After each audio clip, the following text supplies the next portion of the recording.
સુપ્રભાત દોસ્તો, આપણે ગઈકાલે જ વાત કરી રહ્યા હતા કે જે સરકાર છે, જે તંત્ર છે, એ તંત્ર જે રીતના વૃક્ષારોપણ કરવું જોઈએ એ કરી શક્યું નથી અને સદભાવના વૃદ્ધાશ્રમે એ કામ કરીને બતાવ્યું છે. આજે દોસ્તો એ પણ બતાવીએ કે જે વન વિભાગ છે ગુજરાત રાજ્યનું, એણે મોચીરાઈ પાસે શું કાર્ય કર્યું છે. તો આ છે દોસ્તો ઓક્સિજન પાર્ક મોચીરાઈ. આ રોડ છે, અહીંયાથી તમને આગળ જશો એટલે મોચીરાઈ, અહીંથી મોચીરાઈનો અંડરબ્રિજ આવશે અને આ તરફ આપણે આગળ જઈએ તો આગળ સુખપર આવશે. તો દોસ્તો એની વચ્ચે આવેલો છે આ ઓક્સિજન પાર્ક. અત્યારે એના પર અલીઘડી તાળું લાગેલું છે, પણ સાઈડમાંથી થોડો રસ્તો છે. એ રસ્તાથી તમને અંદર લઈ જઈને બતાવીએ કે આ જે યોજના છે એ કેવી રીતના સાકાર થઈ છે. તો યોજનાનું નામ છે oxygen park, forest department, government of Gujarat, Mochirai. યોજનાને કહેવાયું છે કેમ્પા. હવે એવું શા માટે નામ હશે એ શોધનો વિષય છે. 2022-23માં અહીંયા વાવેતર થયું છે. 10 હેક્ટરનો વિસ્તાર છે અને આર્ટિફિશિયલ રિજનરેશનનો હેતુ છે. એટલે કે જે જંગલ આપણા તૂટી રહ્યા છે એની જગ્યાએ આપણે પોતે જંગલ બનાવીએ, એ આનો હેતુ છે. અને નીચે નોટિસ લખી છે કે આ વાવેતરને કોઈ પણ પ્રકારનું નુકસાન કરનાર સામે કાયદેસરની કાર્યવાહી હાથ ધરવામાં આવશે.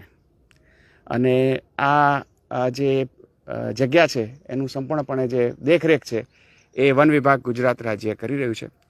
તો દોસ્તો અહીંયાથી જે સાઈડમાં થોડી જગ્યા છે ત્યાંથી આપણે અંદર ઘૂસી જઈએ. એક માણસ ઘૂસે એટલી જગ્યા છે, કદાચ એટલે જ રાખી હશે આ જગ્યા, કોને ખબર. અને આપણે જોઈએ કે ઓક્સિજન પાર્ક કેવો છે.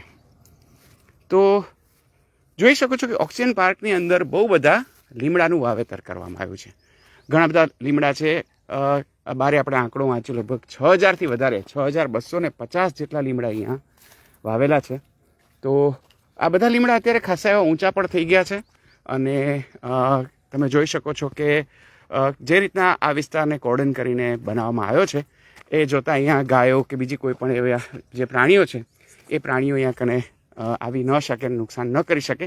એટલે કે આ જે લીમડા છે એ લોકોને કોઈ જાતના ગાર્ડની પણ જરૂર નથી પડી અને ગાર્ડ વગર જ આ લીમડા એક ચોક્કસ ડિસ્ટન્સ પર ઉગાડવામાં આવ્યા છે અને મોટાભાગના લીમડા ઉગી ચૂક્યા છે. તો દોસ્તો તમને દેખાઈ રહ્યું છે કે આ એક સરસ કાર્ય ગુજરાત રાજ્યના વન વિભાગે કરેલું છે. અને જ્યાં પણ સરસ કાર્ય થાય એ સરસ કાર્ય માટે આપણે જરૂરથી કહેવું જોઈએ કે આ સરસ કાર્ય છે, જેથી એવા કાર્યો વધારે થાય.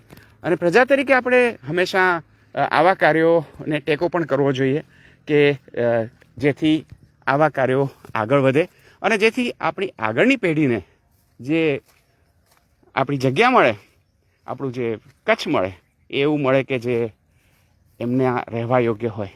તો દોસ્તો જોઈ શકો છો કે 10 હેક્ટરમાં ફેલાયેલું આ એક આર્ટિફિશિયલ લીમડાનું વન છે. અને એ લીમડાના વનની અંદર અત્યારે જે લીમડા વાવવામાં આવ્યા હતા એ ખાસા એવા ઊંચા થઈ ગયા છે. તો આ ઓક્સિજન પાર્કમાં જો એક વસ્તુ ખૂટતી હોય મોટામાં મોટી તો કદાચ એ છે. હવે એનું કારણ શું હશે, કદાચ વન વિભાગના કોઈ ઓફિસર હોય કહી શકે છે કે આ જે વન છે એ વનમાં કોઈ પણ જાતની રિક્રિએશનની, એટલે કે કોઈ અહીંયા આવી અને ગોઠ કરે, કોઈ અહીંયા આવીને પર્યટન કરે, એવી કોઈ પણ જાતની વ્યવસ્થા ઊભી કરવામાં આવી નથી.